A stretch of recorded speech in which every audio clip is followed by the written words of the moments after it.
Land and Roots is a series that was suggested to me from my colleague and by my colleagues in marketing. Joel, who heads our marketing division, he came to me and he said, Quabs, boss, I see a lot of people talking about land in Ghana. I see a lot of people talking about how to buy land in Ghana.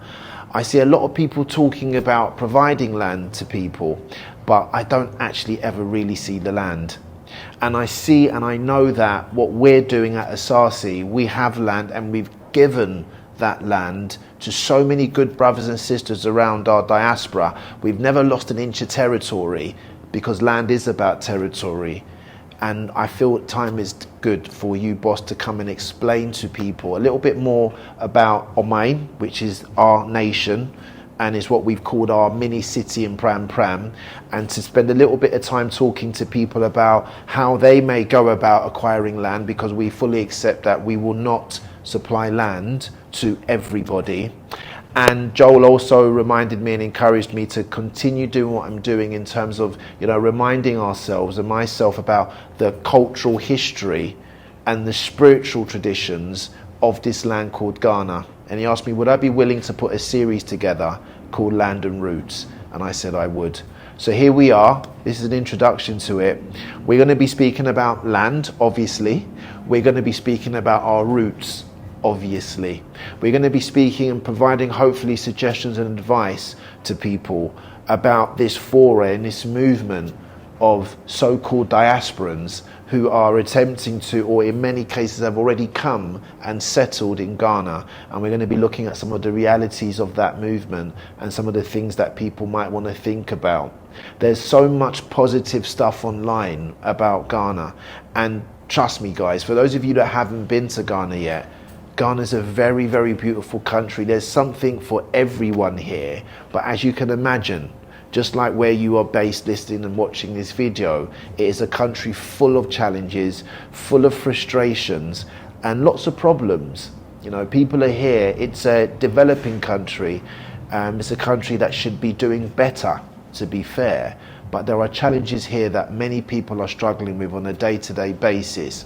And I think we diasporans, so-called diasporans that are coming into Ghana, I think we need to go in with our eyes open and be very cognizant of those challenges.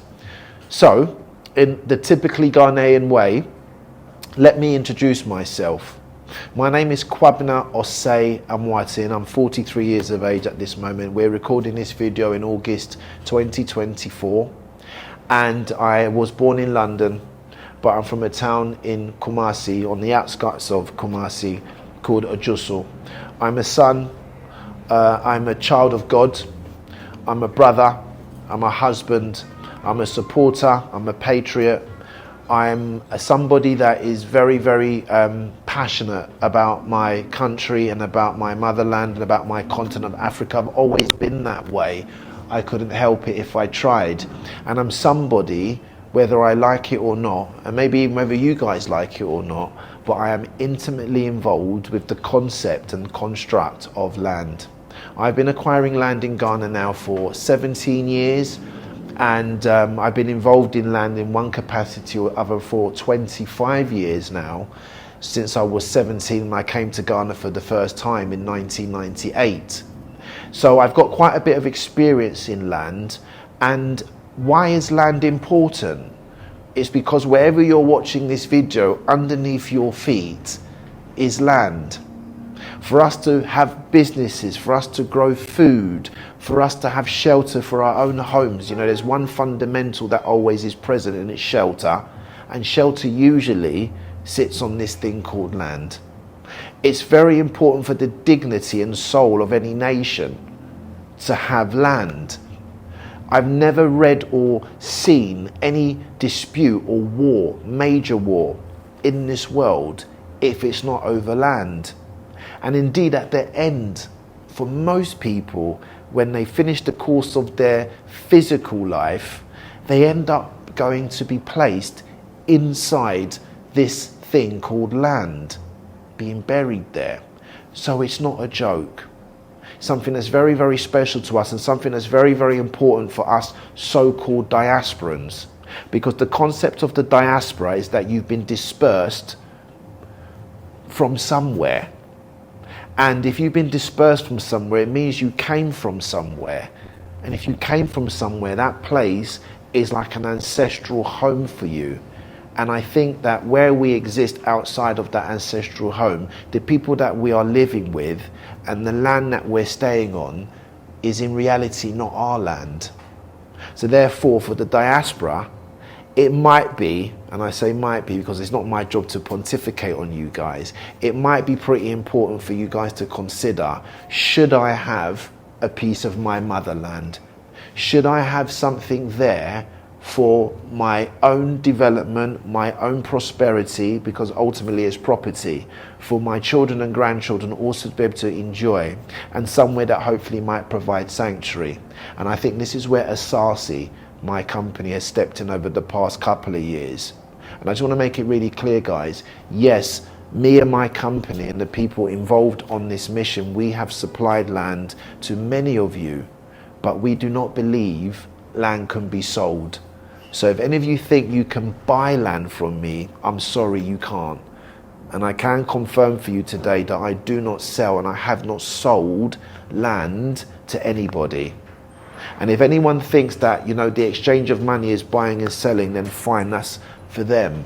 But the spirit and essence of the company says this. It says that land belongs to God, and we're going to stick on that principle. You may have heard me say this before. We're going to add in another doctrine that says that Africa is there to save us, not for us to save Africa. And we're going to say and declare to you that indeed all of us are meant to be stewards of land, because we believe the Supreme Creator created it for us to take possession of. So yes, I can supply you with land, and yes, you can acquire land from me, and yes, you will exchange something called money, but I do not sell something, and I cannot sell something that belongs to God. You can acquire it, and we always pray, and we have this symbology behind me of our prayers that you'll be able to acquire a piece of land that's meant for you. So Land and Roots will be a multi-part series. You never know, I might have some guests with me that know a lot about what they're talking about more than I know. But the process in this series will hopefully enlighten you. I hope it will be informative. I hope you'll enjoy it. And we'll talk about all the different things that are important to us as a company, that's important to us as diasporans, and are the reality of our existence in Ghana, in this current age of our development and our history. Thank you. God bless. Peace and blessings.